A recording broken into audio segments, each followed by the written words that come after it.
Shalom kakak-kakak yang luar biasa, unleasher dimanapun kakak saat ini melayani di regimen masing-masing.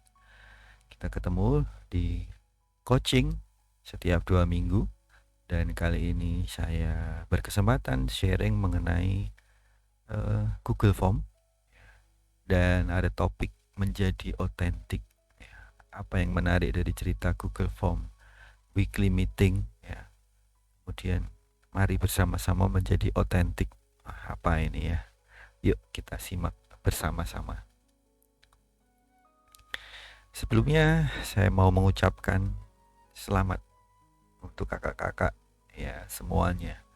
Kita sudah berkomitmen di bulan November ini kita akan memulai memasuki kompetensi, mulai mengerjakan tantangan kompetensi. Dan ini adalah sebuah perjalanan panjang kakak-kakak ini kalau bahasa saya ya. Kita akan memulai sebuah perjalanan panjang mentoring adik-adik kita, anak-anak kita terkasih gitu ya, melalui Unleash Journey, perjalanan panjang yang akan kita lewati bersama. Nah, tentunya sebelum memulai sebuah perjalanan, kita akan mengawali dengan mengumpulkan data. Apa maksudnya? Jadi misalnya kita mau ke gunung. Nah, ini kalau saya kasih gambar ini kan mau ke gunung mana gitu ya. Ke gunung yang pasti dia akan dikumpulkan data bagaimana perjalanan ke sana. Naik apa? Kemudian bagaimana kondisi alam di sana. Ya, kalau di gunung tentu saja dingin. Bagaimana perjalanan treknya, jalurnya. Ya. Dan ini pasti dikumpulkan dulu sama dengan kita gitu ya. Kita kumpulkan data awal sebelum memulai bertemu dengan adik-adik anak-anak kita, SQM kita ya. Diawali dengan set the heart yang sudah kita lakukan bersama. Ini sebenarnya adalah rangkaian menemukan data-data. Kita share tentang why Unleash, kenapa kita lakukan, kita masuk dalam Unleash Journey ini. Lalu bagaimana proses di Unleash Journey ya. Ada 5 level ya, stratum. Kemudian di dalam setiap stratum ada kompetensi-kompetensi, apa outcome dari melakukan kompetensi-kompetensi itu. Nah, ini yang kemudian kita bersama-sama diskusikan, sampaikan kepada SQM kita lewat set the heart. Tentunya kakak-kakak sudah lakukan. Karena ini perjalanan panjang, data ya. Kalau saya bilang ini data, ini penting kakak-kakak. Sebelum memulai, selama memulai, dan nanti setiap kali kita mengevaluasi, kita membutuhkan data. Nah, ini bagian dari data. Dari sebuah weekly meeting harus ada beberapa komponen ini ya. Ini data kakak-kakak, inilah data. Dan saya yakin setiap mau weekly meeting kakak-kakak pasti persiapkan materinya, itu pun data ya. Berkaitan dengan data, nah, ini data-data yang kita buat adalah jejak, adalah catatan-catatan yang kita kumpulkan sepanjang perjalanan kita, mulai dari mempersiapkan nanti sampai eksekusi perjalanan, dan nanti kita akan mengevaluasi. Selalu catat datanya. Nah, dari hasil set the heart tentunya sudah ada data awal mengenai anak-anak, bagaimana temperamen mereka, karakter dasar mereka. Lalu coba tanyakan mungkin ya bakat, minat, hobi mereka ya, atau lihat saja, amati saja temperamen, bakat, minat ini. Dan kalau perlu coba tanyakan cita-cita. Ini data awal dan yang kita kumpulkan dari setiap anak yang kita amati dan catat. Ini akan sangat membantu kakak-kakak. Bagaimana kakak Nani akan melakukan, akan memberikan treatment, akan memberikan panduan, akan memulai pendekatan lebih intens dengan anak. Nah, mengenali data awal anak, temperamennya, bakat minat, ya, hobi, cita-cita. Dan saya yakin sebenarnya kakak-kakak sebagai mentor di PPA, ya, atau sebagai staf di PPA, ada buku MPFT. Nah, dari situ ada data-data ini. Bisa diambil dari situ. Nah, dari data awal ini nanti, ya, kakak-kakak akan temukan treatment. Bagaimana sih mendekati anak A? Bagaimana kalau ngomong dengan anak A harus memakai bahasa apa, karena dia hobinya mungkin olahraga begitu ya. Nah, pakai bahasa-bahasa yang ada kaitannya dengan olahraga. Kemudian dia hobinya seni, berkaitan dengan kesenian, pakai bahasa-bahasa yang sedikit mengandung seni misalnya gitu. Nah, ini akan membantu untuk membangun set the heart lebih lagi, membangun komunikasi lebih baik lagi dengan si anak, ya. Lalu setelah proses berjalan, lihat perkembangan mereka, perkembangan setiap anak. Bagaimana di setiap minggunya weekly meeting, bagaimana setiap bulan, ya. Buat catatan per periodik, bagaimana setiap minggu, bagaimana setiap bulan, atau setiap ada momen perkembangan anak. Kakak buat catatan.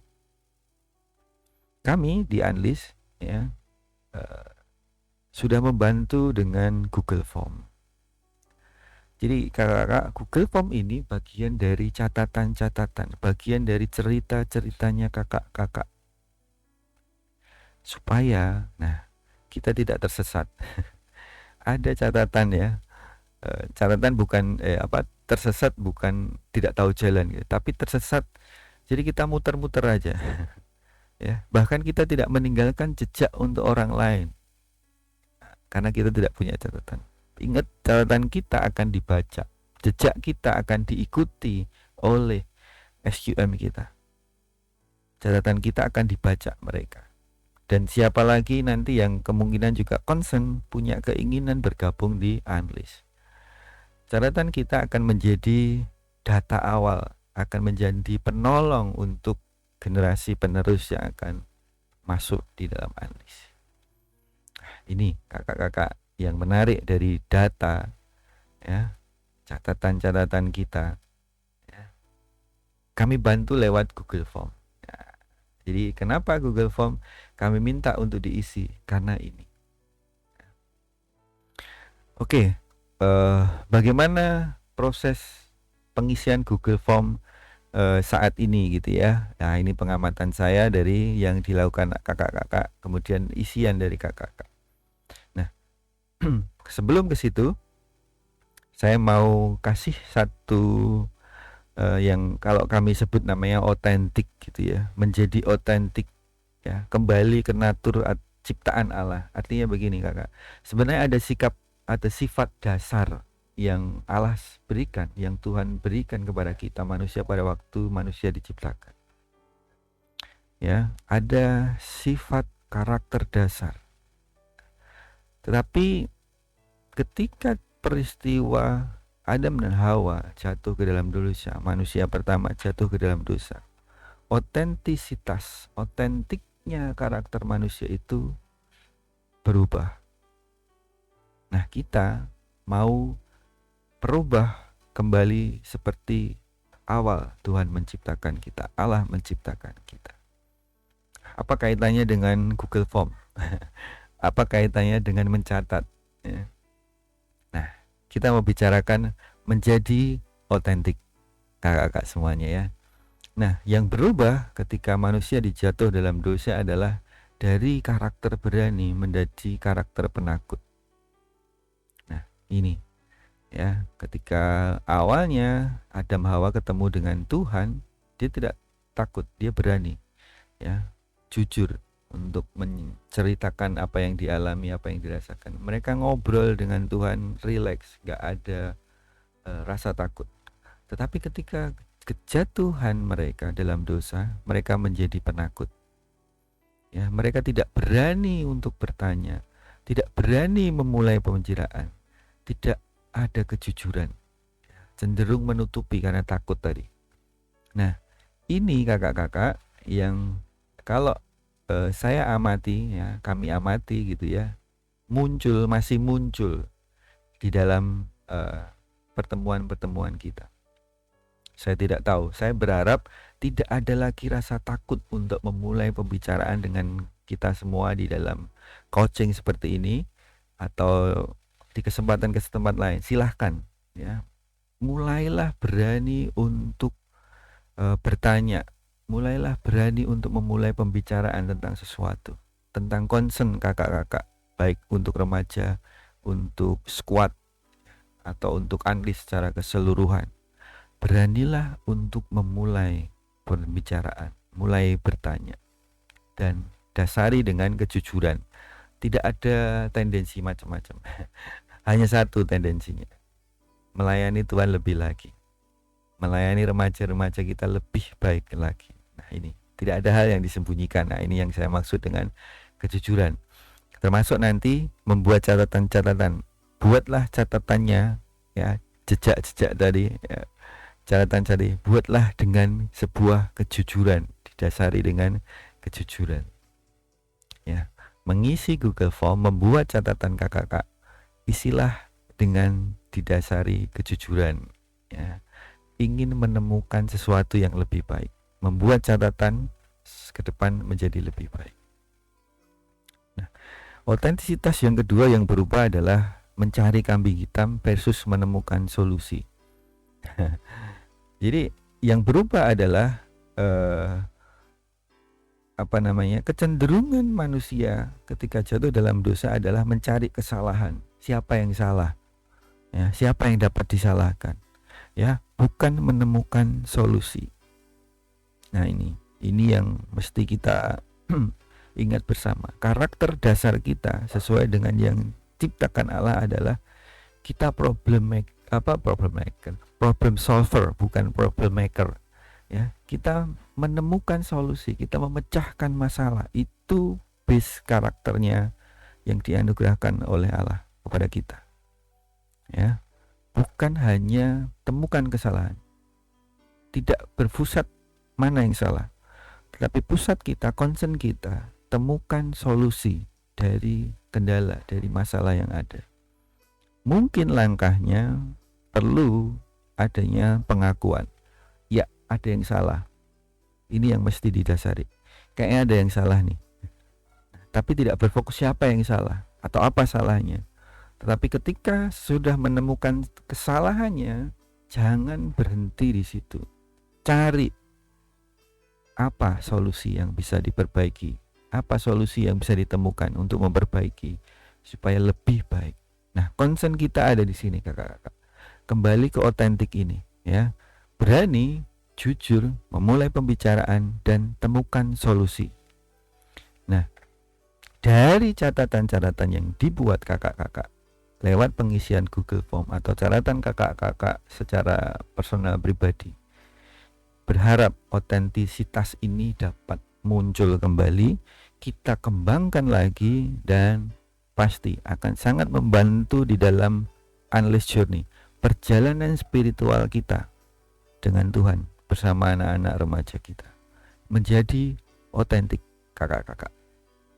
Nah, kaitannya dengan otentik, dua pertanyaan yang selalu gitu ya kalau kita gaungkan gitu ya. Pertanyaannya adalah apa yang sudah baik dari weekly meeting kita. Nah, ini misalnya weekly meeting ya. Selalu ini untuk evaluasi dua pertanyaan ini. Apa yang sudah baik? Lalu pertanyaan kedua, apa yang bisa dikembangkan lebih lagi? Nah, dua pertanyaan ini kakak-kakak yang pasti kita gaungkan, mesti kita sering sampaikan gitu ya. Sering kita gunakan dua pertanyaan ini. Ya, berkaitan dengan apa? Ya, kalau di dalam Google Form di dua pertanyaan terakhir gitu ya, ada dua hal ini, apa yang sudah baik, apa yang sudah dikembangkan. Kaitannya adalah dengan waktu. Ya, maksudnya ketika weekly meeting bagaimana yang berkaitan dengan waktu? Apakah waktunya sudah tepat? Oh, hari Minggu jam sekian sampai jam sekian. Oh, tepat. Semuanya enjoy, bisa menikmati, waktunya longgar, bisa. Bagaimana dengan pelaksananya? Apakah on time, molor? Apa yang membuat molor? Nah, misalnya Kalau sudah on time, apa yang bisa membuat on time misalnya gitu ya. Dan ini catatan-catatan berkaitan dengan waktu. Bagaimana durasinya? Terlalu lama ya setiap rundownnya nanti, apakah terlalu lama, kecepatan ya, atau bagaimana? Nah, ini bisa menjadi bahan untuk ditulis, dicatat setiap kali ya. Dan poinnya tidak hanya mencatat teman-teman, kakak-kakak, tetapi apa yang bisa dikembangkan lebih baik. Nah, ini ya. Begitu juga dengan kesan peserta. Ini ada apakah sudah antusias, apakah energize, maksudnya dari yang kaku-kaku sudah kemudian menjadi bersemangat, menambah semangat begitu ya. Apakah semua peserta memahami, sudah paham? Siapa yang kira-kira dari feedback kok rasanya ini belum paham, masih harus diulang misalnya. Nah, ini kakak-kakak bisa ditulis ya, berkaitan dengan rundown itu bagaimana gamesnya, apakah sudah bisa membuat semuanya terlibat, bagaimana videonya, apakah sudah membuat intens untuk berdiskusi, mau ngobrol, mau memulai pembicaraan ya, apakah mengundang orang untuk anak untuk diskusi, dan temukan hal yang bisa dikembangkan lainnya. Kakak-kakak ini ya, fokus 2 pertanyaan di dalam weekly meeting ataupun di setiap kesempatan ketemu dan mau mengevaluasi anak-anak kita, perkembangan anak-anak kita ya. Silahkan ya. Oh iya, tadi saya menyarankan kakak-kakak ya, selain mengisi Google Form, kalau Google Form kan yang menyimpan kami gitu ya. Nah, kakak-kakak bisa buat catatan spesial untuk kakak-kakak sendiri ya, catatan khusus untuk kakak-kakak ya. Silahkan dibuat di situ ya, buku khusus gitu ya. Nah, ini kakak-kakak belajar dari Paulus ya, siapkan buku khusus untuk tentang analis gitu. Apa yang menarik dari Paulus? Ada 13 kitab yang Rasul Paulus tulis, dan akhirnya kita bisa banyak belajar dari tulisan Paulus ini, catatan Paulus ini, Rasul Paulus ini ya. Lebih banyak memang catatannya adalah berupa surat. Nah, ini yang menarik kakak-kakak ya. Belajar dari Paulus, yuk kita mulai membuat catatan. Siapkan buku khusus catatan tentang analis ya. Kami sudah membantu dengan Google Form ya. Ada 13 buku, ada 13 kitab yang ditulis oleh Rasul Paulus ya. Beberapa sudah diakui, beberapa masih dipertanyakan, emang benar yang nulis Paulus, tapi lepas benar atau tidak ya. Catatan yang luar biasa ya, didasari dengan apa? Ini yang menarik kakak-kakak. Ketika kita mulai menulis, ketika kita mulai membuat catatan, apa yang akan terjadi? Kakak-kakak akan semakin tajam mengamati, semakin detail mengamati ya. Mengamati apa saja? Kakak-kakak akan punya karakter yang lebih baik ya. Semakin detail tadi karakter kakak-kakak, semakin caring, semakin punya perhatian untuk remaja-remaja kita yang luar biasa. Dan kakak-kakak akan bisa melihat kompetensi-kompetensi apa yang sudah berkembang dari setiap anak-anak kita, SQM kita. Kompetensi apa yang harus dikembangkan lebih lagi untuk setiap anak ya. Tidak hanya selesai mengerjakan kompetensinya, tetapi outcome apa yang kakak-kakak bisa lihat dari anak, dampak dari kompetensi yang sudah mereka lakukan. Ada perubahan apa? Nah, semakin tajam kakak-kakak kalau kakak-kakak belajar untuk membuat catatan, untuk menulis. Saya percaya ini akan bisa terjadi ya. Susah loh Pak, tapi menulis iya.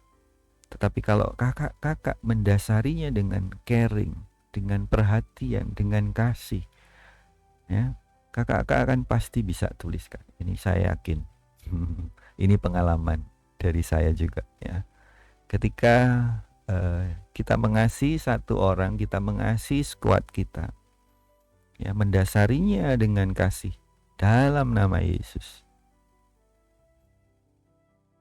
pasti ada semangat untuk membuat catatan, ada semangat untuk memulai menulis. Dan apa yang ditulis itu seolah-olah karena kasih dan perhatian tadi, kakak-kakak bisa memulai kata-kata.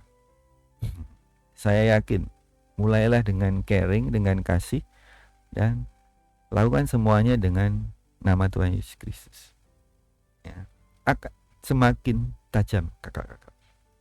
Nah, ini kakak-kakak. Jadi pesan saya, ayo mari kita mulai membuat catatan kita. Ya. Jujur, berani, ya, dan fokusnya adalah kita akan coba apa yang bisa kita perbaiki lebih lagi setiap kali pertemuan kita dengan youth, ya, di weekly meeting kita atau di kesempatan-kesempatan kita yang lain. Oke, demikian kakak-kakak, terima kasih atas perhatiannya. Silahkan jika ada pertanyaannya. Saya tunggu. Tuhan memberkati.